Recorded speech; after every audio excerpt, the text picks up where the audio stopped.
പെരിങ്ങോട്ടുകര ദേവസ്ഥാനം ശ്രീ വിഷ്ണുമായ സ്വാമി ക്ഷേത്രസന്നിധിയിൽ നടന്നുവരുന്ന ദക്ഷിണാമൂർത്തി സംഗീത നൃത്തോത്സവത്തിൻ്റെ 26-ാം ദിവസം രാവിലെ RLV ലിനു മോൻ, PV പെരുമ്പാവൂർ, മനുനാരായണൻ എന്നിവരുടെ സംഗീത കച്ചേരി നടന്നു.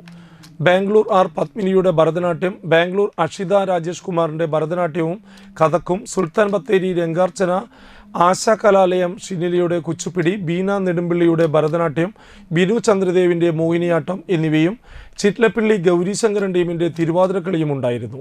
വ്യാഴാഴ്ച തൃപ്പുണിത്തറ ശങ്കരനാരായണൻ്റെ പുല്ലാങ്കുഴൽ, ശ്രീജ രാജേന്ദ്രൻ്റെ സിത്താർ കച്ചേരി, കലാമണ്ഡലം അശ്വതി അനീഷിൻ്റെ നങ്ങ്യാർ കൂത്ത് എന്നിവ ഉണ്ടായിരിക്കും.